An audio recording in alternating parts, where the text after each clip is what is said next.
You guys ever seen the filmmakers' camera rigs? Those video rigs that has elaborate setup with hard and sexy metal cages? Welcome back to another video on the Riseball channel. So glad to have you here joining us. Today we will be finding out if you really need a camera cage. In this pandemic situation, many of us with our cameras, like myself, are starting to film videos, make short films, live stream for Facebook and Instagram. Can I just say that it is not easy to film by yourself? So at one point I was like walking back and forth my camera to check if I'm even still recording. But right now, since I have a monitor now, I can just sit here with the comfort of my seat, not moving back and forth, but I can still see myself, whether I'm in focus, whether I'm still recording, and whether the audio is even picking up. But I have another problem. There is not enough mounting points on the camera for two things. Although the camera usually have a mounting point for the accessories like the hot shoe mount, these are not enough, especially when it comes to filmmaking. So then that brings us to a question. So how do I mount more things on my camera?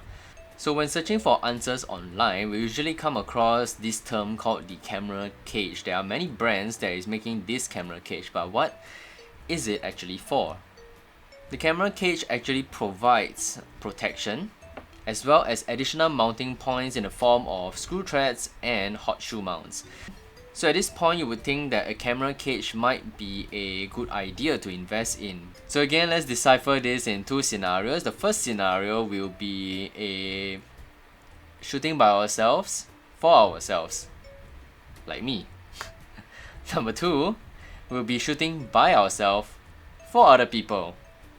So in the first scenario, you'll be filming by yourself, for yourself.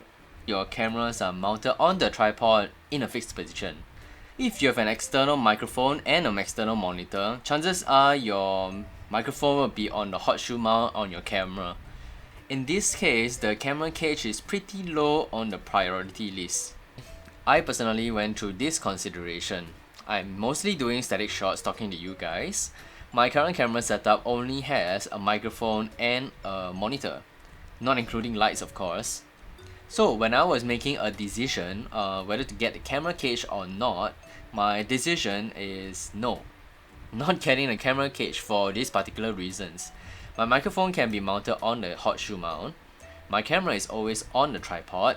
So the only other thing I need to mount on to the tripod is my monitor, which do not have to be on the camera itself. It can be clamped onto the tripod. So my decision was to get a super clamp and a articulating arm. This is so that I can do both indoors and outdoor without changing my entire setup too much.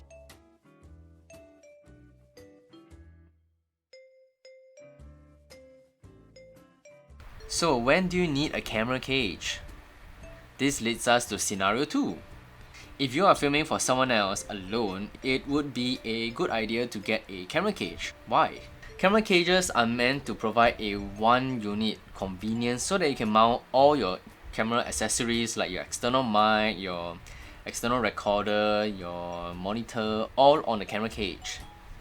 If you want to get your camera off your tripod quickly without taking down everything, you can do so because everything is still attached onto your camera. You wouldn't want your client or yourself to be waiting for someone to tear down their equipment before moving on to the next location. So in summary, do you really need a camera cage? If you're shooting alone, by yourself, for yourself, no, you don't need a camera cage yet. But if you're shooting for someone else, please do get a camera cage. It will really make your life a lot easier, especially if you have to carry around a lot of accessories. And that's it. Hope you enjoyed this video and that it has helped you make your consideration a little bit more clear. Hit the like button if it did, subscribe if you haven't already, and we will see you next week.